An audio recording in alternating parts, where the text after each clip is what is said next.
As president of the Oregon Mortuary and Cemetery Board, I am calling the Oregon Mortuary and Cemetery Board into public meeting session under the authority of ORS 692-310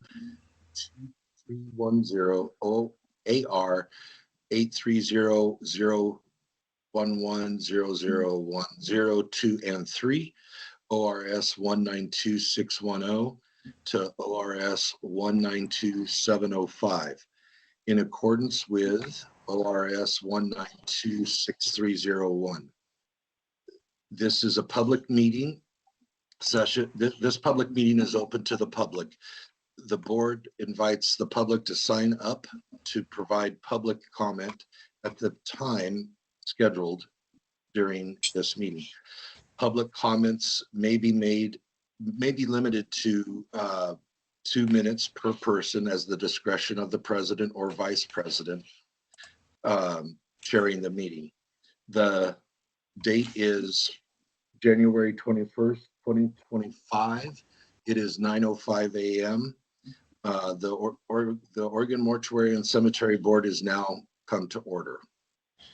Staff that is in charge of this recording this session, if you have not already, please do so. Start recording. Staff in charge of roll call, please commence the roll call. Thank you. This is Staff Member Christopher, and give me a moment here. We'll start with President Gaskell. Here. Vice President Canizares. Here. Secretary Treasurer Felton. Nancy just texted me. She said that she's waiting for admittance into the meeting, that she's in the lobby. Sorry. I'm not seeing anyone in the lobby, so I'm wondering if she has perhaps joined the link to the executive session, because I'm not seeing. I'll troubleshoot it. For the record, she's not present at this moment, but working on establishing connection. Member Collins. Here. Member Houston. Here. Member Loveland.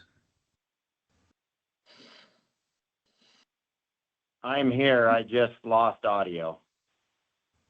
We can hear you. Okay. Thank you. Member Mackenzie Tucker.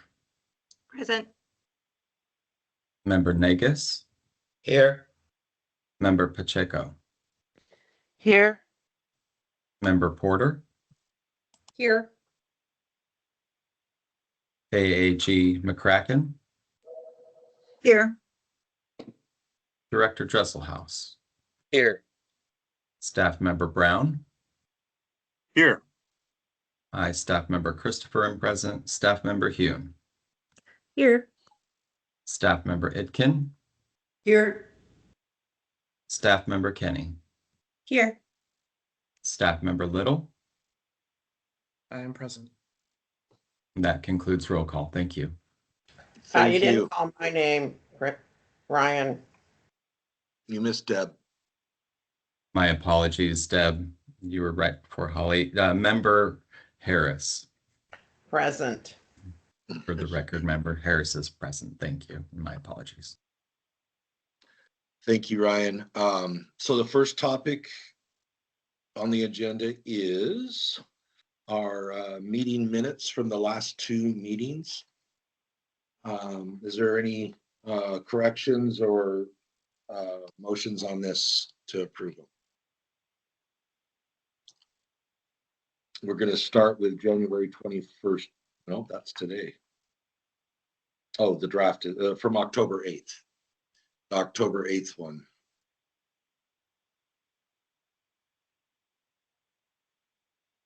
Mr. President, hearing no edits to the minutes, I would like to move to accept the minutes as written. Thank Mackenzie you, Tucker, second. All right. All those in favor say aye. Aye. Aye. Aye. Any Aye. opposed? None be so, motion moved. Now we need to do December 12th 2024 minutes. Any corrections of any kind? Or comments? Mr. President, hearing no corrections or edits suggested, I would like to make a motion to accept the minutes as printed or presented. Thank Mackenzie you, Tucker, Vice a second. President. Thank you, Mackenzie Tucker. All those in favor say aye. Aye. Aye. Aye. Any opposed? None being so, motion passes. President's comments, couple things. First of all, welcome Holly Houston to our board. This is a great asset to our board, so thank you very much. We can all give you a golf clap later. I would like to remind everybody to mute your phones or your, oh, I see Nancy's here now. Welcome, Nancy. Thank you. Mute your phones until you're called on. Raise your hand on the screen somehow, and there it is. I see mine, and I'll call on you in the order that the best I can. So beyond that, that's all I have to say. I hope everybody had good holidays, way better than I did because I was in bed the whole time with that darn flu. But that's life in the fast lane. The next topic on the agenda is presentation and approval of executive director report. So Chad, go ahead. Thanks, Rob. First of all, thanks for those who welcomed me back. It's nice to be back in kind of the first full meeting in participation. So thank you for those who welcome. It's nice to be back and mostly caught up with everything. So we'll move forward and see how things go. So if you look at the January 2025 ED report, the budget summary is reported through November 24th. You'll see we're pretty much on track as far as the budget and spending and those types of things. One thing that I will say is, as you will see on the general session, the board meeting agenda, we have a guest speaker who will be coming in about 9:30. Hari is our CFO. He is going to give an overview of agency budgetary, especially since we're moving into legislative session, which actually starts today. And I will be presenting our agency's budget in a handful of weeks, and working towards getting all that completed. So I won't focus a lot on the budgetary stuff because Hari is the expert, and he will give a presentation in about 18. He'll be in about 18 minutes, and we'll sit at his feet and listen to his great knowledge and everything. But as I intimated, the budget presentation is scheduled for our agency to present February 13th in front of the Joint Ways and Means Committee. Typically, that is the Education Subcommittee, and I believe that's the same. Our agency is required to have all the materials, everything submitted a week in advance, so I need to have everything completed by February 6th. So working probably from after this board meeting till then, need to work on the presentation. There's some ancillary documents that need to be prepared, as well as the governor's budget, governor's recommended budget, which is similar to the ARB, but there are slight differences as well. So that's what I'll be focused on with that. So any questions related to budget? Maybe we could hold it till after Hari makes his presentation. He can address a lot of those particular questions I think that you may have relating to the budgetary process, as well as going through legislative committees for our budget bill to hopefully be approved as usual. Licensing, there is on the as a topic. Ryan will be giving a brief update on license renewal, but if you look at the licensing pages, you'll see that overall between October and January, there was an increase of 56 total licensees. So any questions on that? Ryan will be able to address more about related to renewals later on in the meeting. Compliance, inspections, if you will look on page 5, you will see we are inspectors once again are on track. They're about at 53% right now, which is just right in Q2. So by Q4, they should be at 100 or a little above, which they have been doing for the last at least couple years. Not to put anyone on the spot, but I kind of am. Any licensees who have been inspected recently or inspected who would like to give their kind of experience and share how it went? Anyone willing to? I don't get to do that very often. Just curious about kind of feedback on that. I had one of my facilities inspected, was it in December? I can't even remember. I feel like it's been a blur for the past couple weeks, but James came out. It was a very positive experience. Again, it's interesting when you're a board member and then also a licensee to see both sides of the equation. The stress of like upcoming to the inspection of the associates, they were very worried and very scared. And I just kept reassuring them, like, it's going to be fine. Like, no one's coming in to do a bad gotcha. But I think it was really good for them to interact with James. I appreciated that, like, he came right into the funeral home, sat with the staff, was very transparent about what he was working on, what he was looking for. It's very helpful to get the pre-email with the list of everything that they need, because then I was able to have that already and not be scrambling, trying to find pieces of paperwork. And then there was this good kind of dialogue and discussion. So especially for James, because he was our inspector, I thought he did fantastic and had good presence in building those relationships with, other licensees in the state. Thanks, Angela. I'm sorry, did someone else want to say something? No, I think you're good. Okay. All right, so that's great. That's great feedback, Angela, and just in interacting with other licensees, owners throughout the state, that's generally the type of feedback I get is that it's really a positive experience. As I think as all board members know, our philosophy is education is very important in communication. And if you do that, compliance kind of naturally occurs. So yeah, we're not here to look. I mean, if we find things, obviously we'll bring them up and bring that to the attention and have it corrected. But we don't go out looking for deficiencies. We just want to ensure that we're assisting the facilities to serve families in a compliant manner. So that's great to hear. Anyone else want to share about their experience in being inspected? I have heard from a few funeral directors that said the experience is night and day different from what it used to be. And I cannot thank the two of you enough for all you're doing and making that possible and positive experience. So thank you very much. Thanks, Rob. Okay, on to the investigations. Page 6 shows this case status, and it always shows from previous board meetings into where things are moving. And then you will see on page 7 and 8 kind of the specific status, specifically to the last scheduled board meeting, which was October 2024, because we had a December special meeting, which was specifically related to another topic.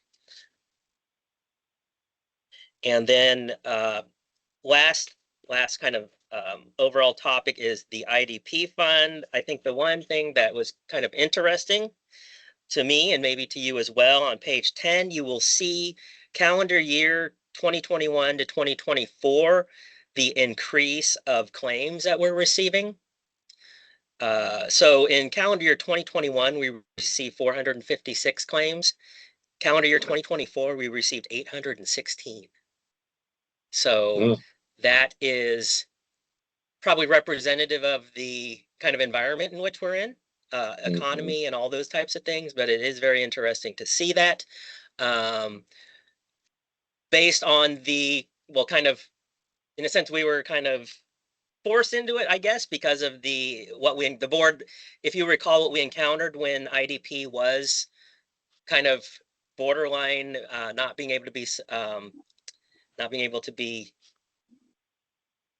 to continue, if you will, or just with the funding.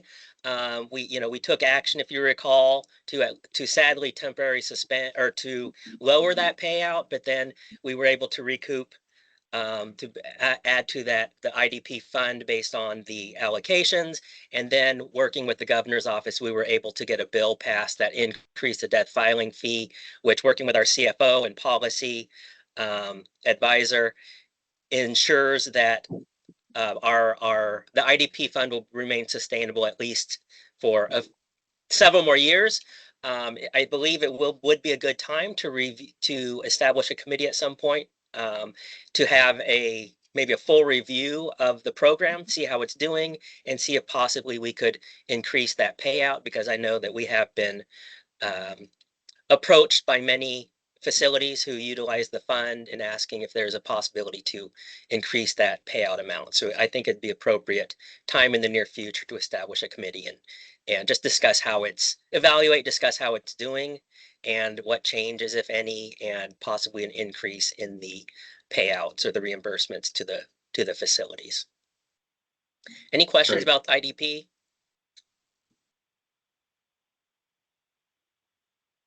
Okay. Well, thank You're you, in Chad. the ED report. And, Thank you, Rob. and I did not say welcome back Thanks. to you too, so I appreciate that you're back. The fourth item on the agenda is public comments. The board welcomes public comments. A sign-up form will be available before the start of general session. Anyone that wishes to address the board is asked to sign up and will be recognized at the time of the board president. Advanced written copies of comments are appreciated. Do we have any public here? Any public comments?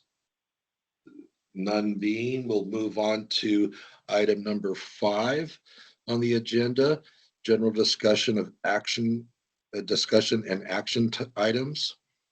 Agency budget introduction, which he's not here yet, maybe?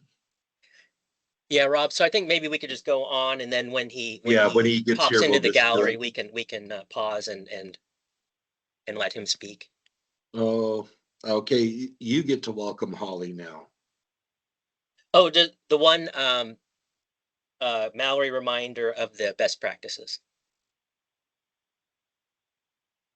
Yes, so we have the best practices survey. As you know, by the email that we sent out, we resent the one for fiscal year 2024. So if you wouldn't mind, if you haven't already submitted that, to please submit that to me via email. And then keep in mind that we will have our next one at our July board meeting for fiscal year 2025. So can I ask you a question, Mallory? Like Holly's brand new. How can she answer those questions? Because she wouldn't know any of that. Yeah, she's not required to fill it out, especially Okay, since it's good. for fiscal year 2024, which ended in June 2024. Okay, that makes sense. Yeah. Okay, good. Thank you. Sorry I passed you up there. I'm good at doing that to people. It happens. Okay, Chad, let's welcome our new board member. All right, thanks. And also, just to clarify, Rob, you hit on something important, that those board members who have not served the full term for that fiscal year, it wouldn't apply to them because they haven't experienced the full year to give that input. So it just reiterates what Mallory said. Yeah, and okay. board members, we really need that done soon, Yeah. ASAP. Yes, please. So it brings me great pleasure and excitement to be able to introduce Holly Houston. I've known her for quite a while. She's an owner of a funeral home in a cemetery, and I believe will bring a great deal of expertise to our board, and it will be a great addition. So Holly, I will let you, if you don't mind, just give a brief introduction of yourself, so everyone can kind of get to know you better. Yeah, so my name's Holly Houston. I have been in the industry for a little over 20 years now. I was a 2003 graduate of Mount Hood. I've worked through various areas of the state and settled in St. Helens about 10 years ago. Like Chad said, I own Columbia Funeral Home as well as Columbia Memorial Gardens. I actually just am wrapping up my last term on the Oregon Funeral Directors Association, was the president, the immediate past president of that board. So I've been involved in the industry in many capacities over the last 20 years or so. I'm really looking forward to serving on this board. Thank you, Holly. We need to have a nominating committee for the election of board officers. And if I may, Rob, just oh. interject a minute. Typically, if you recall, if you've served on the board for some time, you will remember that we typically have an election on during this board meeting, but due to my protected leave of absence, that schedule kind of shifted. And my understanding is that during my absence, the election of officers or the nominating committee was not established. So we're a bit behind, but just want to give some context, Rob, to this. Thank you for that. Thank you for that. So we're a bit behind, but we're establishing the committee now in hopes that we would, Rob, I'm assuming we would nominate officers in the next board meeting in April. Yeah. Okay. But we need a committee from the board, right? To yes, board members that are willing to be on that committee. I'm willing to stay on as president if you'll have me. And there you go. Nancy will be the on the board committee. How many people do we need? One or are we 2 or 3? Typically 2 or 3, I think, volunteer. No, you're muted. Past couple years, there's been myself and one other person. If anybody's wanting to join, please do. I think we should have the new gal, the new board member, be on that committee with you. No pressure. She's not that's jumping. fine. I don't know what I'm doing, but sure. Okay, it's not that hard. It's an easy committee to be on, pretty much. So are you on it, Rob? So I'll go ahead. If you will have me, I'll stay on as president, and I'm hoping Ruby will stay. No, as on the vice. committee. On the committee. What's that? Or do you want to be on the committee? No, thanks. Okay.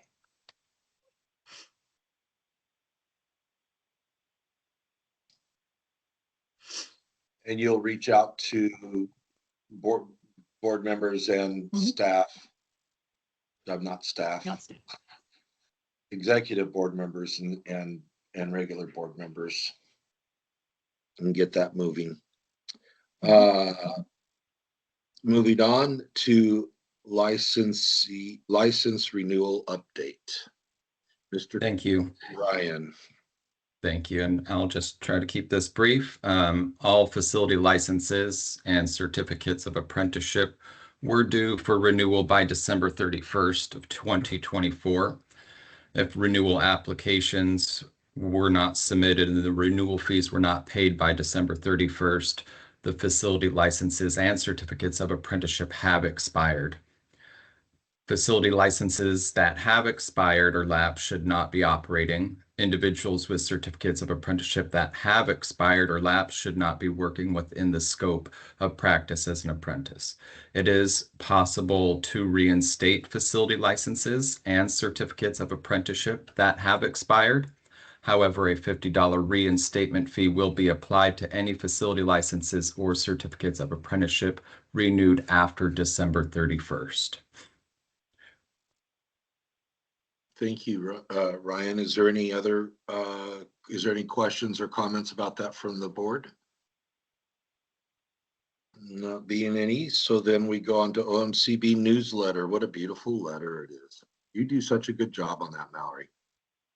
Thank you. It's a team effort. So the newsletter went out last Thursday, and thank you to all staff for your contributions for your articles. It went out to all licensees and interested parties. If you have any suggestions for future newsletter articles, please shoot me an email. Additionally, we like to feature facilities in the newsletter. We've only had one person submit so far to be a facility feature, but if your facility or anyone you know would like to be featured, we'd like to highlight them in an upcoming newsletter as well. And that's been posted on our website. If you need the link or want to share it out with anyone, you can find it on our website. Thank you. Valerie, can I interject, Rob? Mm-hmm. I just wanted to know if we could put down, you have the cemetery, and they're always such beautiful pictures. I would love it to see underneath it where they are. I always look them up, but like, if you could put the city and the city. Yeah, absolutely. I can add the city too. I Yeah, put the name, the facility name, but I can definitely yeah, add the city for that. yeah, because And I'm always that's wondering where they are because they're so pretty. Like, I want to do the LeGrand one or that one in Eastern Oregon. yes, shout out to our inspectors because they take those photos. So thank you. Yeah, thank you. Great. Thank you, Mallory and staff for making that happen. Agency 2024 key performance measures update. Chad. Yeah, thanks, Rob. I was going to present all of the information. Unfortunately, like as Mallory referenced, we have not received the full best practices vote from all board members. It's very important that we do receive that so we can give an accurate accounting. If you recall, in July, that was when it was first distributed and we didn't receive the full amount. Some time has passed, and in consultation with Katrina, it was determined that we need full participation. That's why Mallory sent the second time, then a reminder. So just a reminder to those of you who have not submitted those best practices surveys, please get those in as soon as possible to Mallory so we can complete our KPM report, and then I will report out the completed report next board meeting. Great, thank you. Mm-hmm. It's imperative we get that done, so whoever hasn't filled that out, do. Let's see, outstanding accounts receivable update. Mallory. Oh, I'll do the M365 IT update first. Well, I love skipping items, don't I? It's like every other day. Is that what it is? Yeah. Yeah. So if you recall, we were looking into options for kind of IT or IT options for possibly moving away from iPads, because I know many of your iPads are reaching end of life, and to replace them can be an expensive endeavor, especially for a small agency like ours, purchasing, 18 iPads. So if you recall, before I took my leave of absence, we did a simulation. Deb was great in being willing to work that out, and we encountered multiple challenges. We actually worked with Vet Board too, because they actually had someone, a board member, try as well. So we encountered a lot of issues and challenges. IT went back and tried to work those out, and then after I came back from my absence, I reached out to IT again and kind of started that conversation again, because it kind of went away, if you will. I had a meeting with IT, some people from EIS IT, and our IT support a week or two ago, and we were talking options, but there's all these different kind of challenges. It's, cost of licenses with M365 to have a full access and all these different things. There's a few options still being discussed. So there's some options being pursued still, but there seems to be limited options. They're looking into more options that are alternatives to the iPad, but they're also looking at the iPad. So our IT support is looking into cost from our vendor to what replacing the iPads will be. So I should have an update for all of you at the April meeting about more solidified options. It's really frustrating that when we think we have this option, that it kind of, we hit an impasse, or there's so many challenges, whether legal, confidential, security. There's all kinds of, whether or not it's a board, if it meets a board meeting, because the thought was maybe there could be documents, people could make comments, but then the thought was that could potentially be a public meeting violation if multiple people are communicating on the same document. So there's a lot of different factors and things involved. So long-winded to say, I'm still looking into options. They seem to be dwindling, but I should have an update in April for you. And all of this work the fruition may be nothing, and we purchase iPads, which, if that's the way it is, that's the way it is. And my understanding is a lot of agencies are using iPads.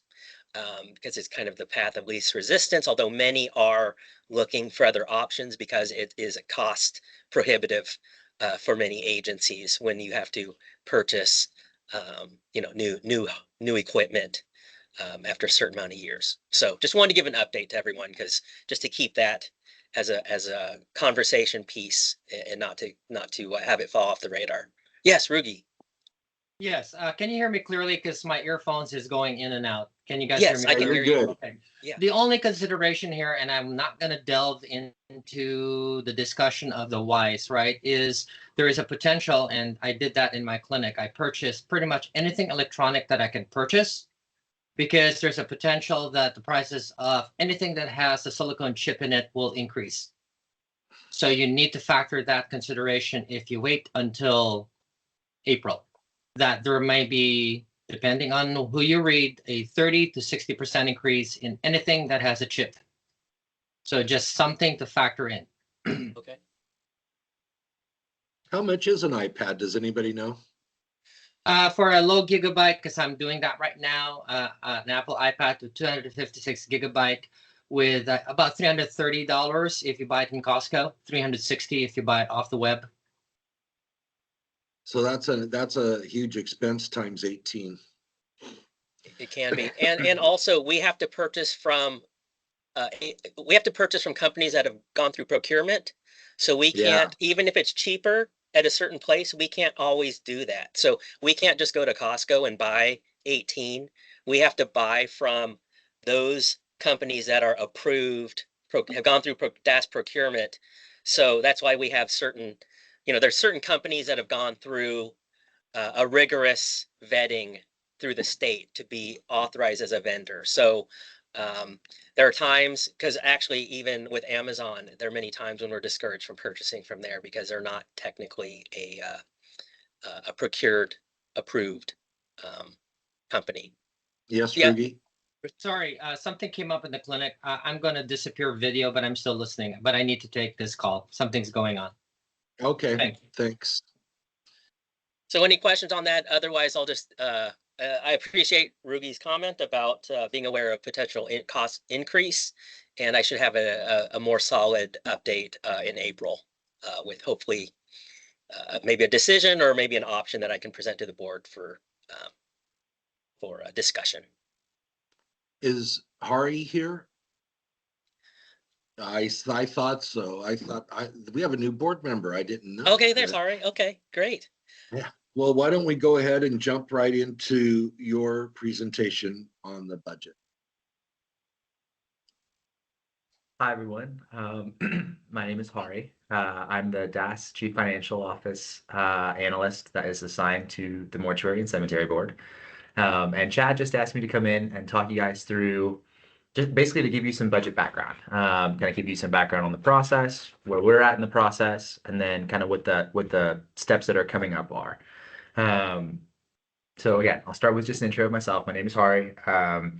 I work for the DAS Chief Financial Office, and our role is kind of we're assigned to agencies to help them move through the state's 2-year biennial budget process. So all state agencies are given a budget that runs from July 1st of odd numbered years through July 1st of the next odd numbered year. So right now we're working on building the 2025-27 budget so that we've got funds for when the current biennium expires. And I kind of work through that budget process has 3 big steps. In the spring or late summer, agencies will submit what's called an agency request budget. And that kind of reflects the needs of what the agency is looking for over the next 2 years. That budget gets turned into the governor's recommended budget. So those agency request budgets come in. My office looks at them along with the governor's office. And we recommend a budget based on that ARB to go forward to the legislator, who will then approve that budget or discuss and approve a version of that budget. This year, the budget process was a little more collaborative than it has been in the past. In the past, maybe my office or the governor's office hasn't seen what comes in on those agency request budgets until they're actually submitted in August. This year, I had the opportunity to talk to Chad throughout the process, throughout the spring, kind of touch base, see what the agency needed, see what the thought process was, and if there was any outstanding need, I could basically act as a go-between between the agency and the governor's office and make sure you were getting the support that you needed. So what came out of that was, this was a pretty restricted budget environment. I don't want to say it was there wasn't a lot of cuts or anything that happened, but it was largely a current service level budget, which means a lot of the state agencies have budgets that basically are just paying for the same programs and the same services that you're providing over the last 2 years, or you're currently providing now, just adjusted for inflation and rising costs. A lot of the other state agencies are run on what's called general fund, and those are tax revenues like personal income tax, corporate taxes. The Mortuary and Cemetery Board is a 100% other funded agency. And all that means is that the board acts kind of like a small business. All of your revenue comes in from licensing revenue and fee revenue. Nobody else really touches that revenue. It's set aside just for the board, and then you guys fully operationalize off of that. And that really just large scale, what that means is what's happening in the budget environment outside of your agency sometimes doesn't affect the agency as much as those other general funded agencies where the tax revenue really matters, and then what everyone else is asking for really matters too, because you're competing for that same bucket of money. With OMCB, as long as your fee revenue is strong, you're kind of able to get your own requests as long as you can afford them. And so, yeah, being a fully fee run agency, I just want to say, your revenue looks strong. It hasn't been dying off. You haven't had a fee increase in a little bit. Typically, the agency likes to end every 2-year period with 6 months of operational reserves. With the Mortuary and Cemetery Board, you guys need 6 months because your license renewals happen in January. And so with the bienniums ending in July, you don't really see an influx of cash until the January of the even numbered year that follows. There's 6 months where you're not really bringing in money, so you got to end with 6 months. You guys right now are projecting to end with 11 to 12 months. So that's incredibly strong.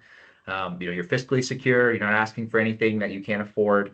And this is just projections, so things can change. I don't anticipate a fee increase in your near future. I think you guys are pretty self-sustaining. Everything looks solid. So that takes us to just like what's in the budget. If we're not really looking for too much growth, we're not looking for too much else. The agency request budget that came in from you guys, pretty much a CSL budget. Let us keep running the programs we're running right now. Don't increase any fees. Don't add any programs. You did not have any POPs, and that's for a policy option package. And that's kind of where you request to add stuff into your budget if you have external need.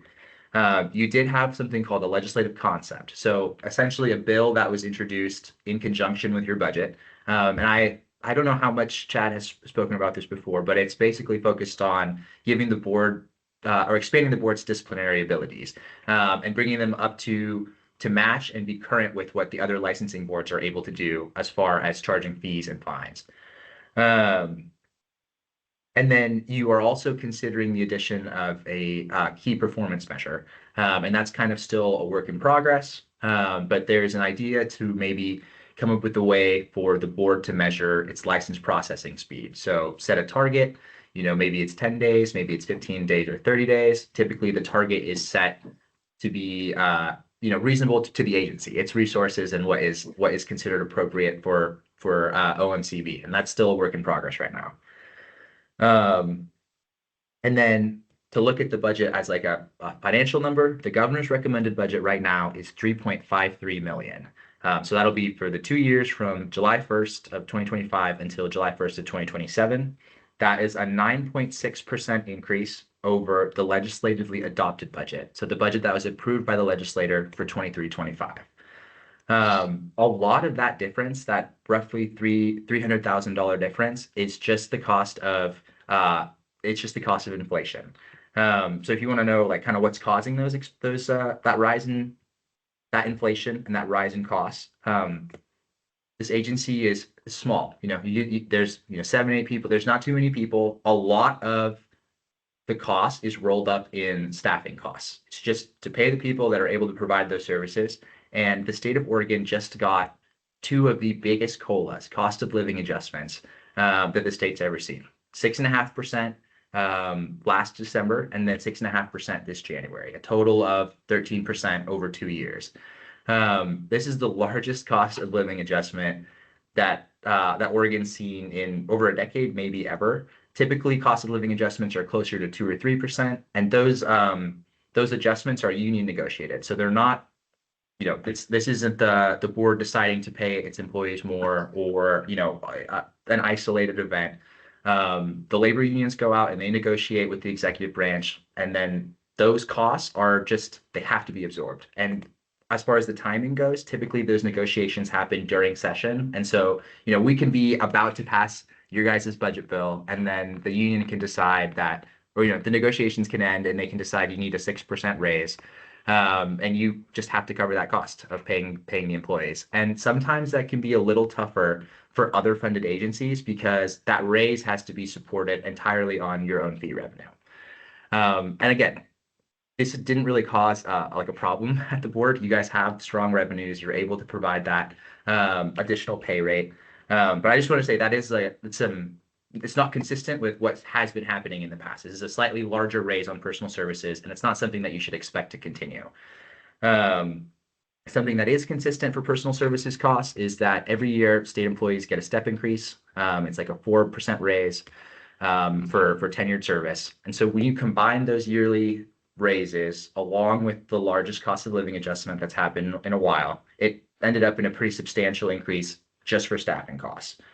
And then on top of that, there's just standard inflation on services and supplies. So things like, running your servers, iPads, office supplies, all of that, you have a general budget for it, and that increases by about 4%.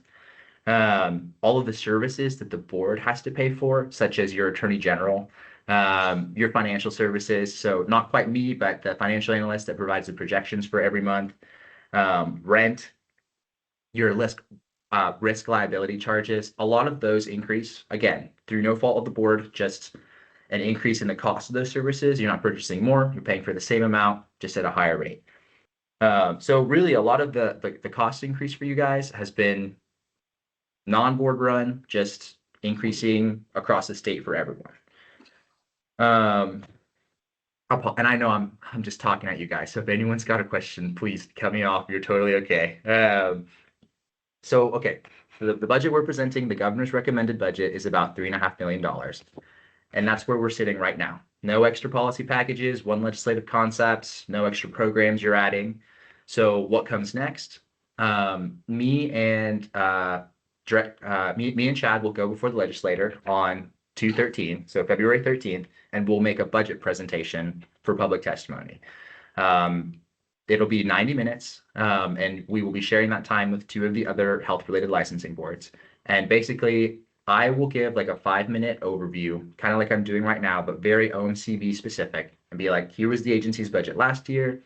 Here's the agency's requested budget this year. Here are the small changes that are happening to the budget. Here's what's driving their costs. And it'll just be a couple minutes to give the legislator a quick overview. And then Chad will have maybe about 30 minutes to give a presentation on the workings of the agency, what the programs are, what you guys administer, and where the revenue comes from, and just give them a general background on what the budget will be able to accomplish over the next 2 years. They'll be able to ask any questions. The public will be able to testify. And then a couple of months from now, they'll schedule us for a work session. Basically, that will happen again, but on a smaller level. And then that budget will get approved in a bill, probably late in the spring. Any adjustments that might want to come from the legislators or from LFO staff will be added to that bill. And then the new budget will take effect on July 1st, 2025. Because of how much I've been able to talk with Chad up until now, I don't anticipate any surprises. Obviously, going into session, we don't always know exactly what legislators are interested, so you can always get a random surprise question coming from someone. But I'm anticipating, hopefully, a relatively smooth process from here on out. We've done a lot of the heavy lifting. We've done a lot of the math. We just got to go tell everyone what it is we did and then get that budget. And that's what I brought to talk to you guys about. Do you have any questions? Is there anything I didn't cover, Chad, that you were hoping I would? So what I'm hearing is that our board retreat can be in Hawaii, because we got plenty of money. Okay, yes, Ryan, I know I'm being recorded. Okay, I saw a hand up. Yeah, go ahead. Yeah, would it help to have people there in the audience to help? Does that support anything at this point or not? Does it matter? Neil, you're welcome to attend the meeting. You also can view it. You can always view these virtually. So, if your schedule allows, typically they don't ask board members to participate. It'd be more of kind of like moral support, and for you to observe in person the process. Because usually it's just, it's the committee, education subcommittee, right, Hari, that Yep. we're in front of. That is And correct. it's basically it's the dais and then me and next to Hari just presenting. So, you are welcome to attend in person if you want. You would probably get the same effect just virtually connecting and watching from your screen as well. But I leave that up to all board members. If you want to attend in person, please feel free, reach out to me and I can provide that information. Otherwise, I will send out the link to everyone once we get that more solidified. I'll send the link out to everyone for those who are interested in watching the presentation. Great. Okay. Do you know what time it would be? It's at, I believe it's at 1:30 on February 13th. Okay, great. Thank you. Yeah, but I will send out an email to all board members with that information once I'm able to do that. Any other questions? No judgment. I know I'm droning at you guys Tuesday morning after a holiday weekend. Appreciate you guys listening as attentively as you did. Well, Well, it's thank great you for your information, Hari. presentation. I really appreciate it. Of course. Thanks so much, Hari. You answered all the topics that we talked about previously, and I think it was a well-rounded presentation. I think it educated and kind of exposed the board members and staff to kind of the process that we go through to continue to ensure our agency is well funded and is able to meet the mission and the goals. Awesome. Well, I'm happy to present. Chad, I'll hang out for a little bit, but I might have to get going. Sure. I'll make sure I send the message. Okay. Appreciate Thank you guys. you very much. Thanks, Hari. Okay, let's go on to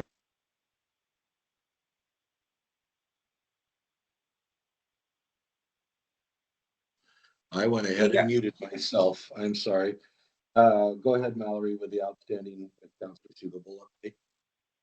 Yes, so we have a total of 11 active debts, totaling a little over $161,000. We wrote off 2 debts last fiscal year for a total of $32,000. If you have specific questions about debts, feel free to ask me in executive session. Thank you. That was fast. And then we'll go to you again. Yes. Rulemaking update. So we had the hearing last week for the administrative rule regarding apprenticeship requirements. If Serena is still on the call, thank you for attending, Serena, from Renew. She was the chair of our committee and will be the chair moving forward as we continue to hone in on fine-tuning that rule as well. The hearing, we had an okay turnout. There were a handful of folks there, but there was no testimony given. It was more just a couple questions about the proposed new rule. We will be moving forward with making that rule permanent in February. We do have a 49-day requirement to notify legislators, and that notification went out after the rule went into the bulletin in early January. So this rule is slated to go into effect on February 25th. We did want to bring to your attention that we discovered a fiscal impact of this rule that we hadn't identified prior, and that is the cost of republishing the FSP exam.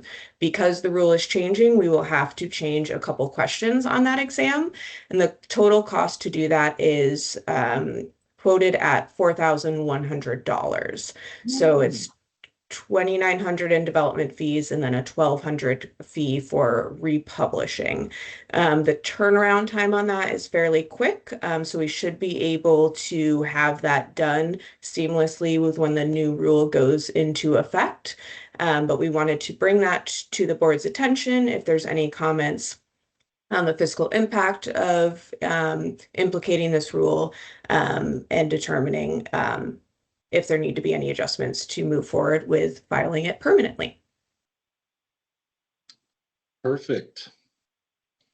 Well, I seem to have misplaced I think my second script that I'm supposed to read is downstairs, so I've got to get into it real quick. President Gaskell, it should Yeah. continue on So that same first script. So that's the same script that you sent me on the second one. The second one's what you read when you open executive session in executive session, but the piece for alerting everyone participating in this meeting to the fact that you're entering executive session should be continuing on the first script. I see it here. Okay. So any other discussion of any kind? Any comments, concerns by anybody on the board? Okay, so the board, prior to recessing the public session, is announcing, no, there goes my glass here. The board will enter into executive session, which the public meet is not permitted to attend. The upcoming executive session is being called under the authority of ORS 192610 to 192705, ORS 69210, 4 and 5, ORS 6761655 and 6, ORS 6961751 and 8, ORS 1926602L and 9. I'm so glad you remembered 9. For the Health Professional Authority Board to consider information obtained during this investigation, I'm sorry, guys, a licensee or applicant. And 1926602F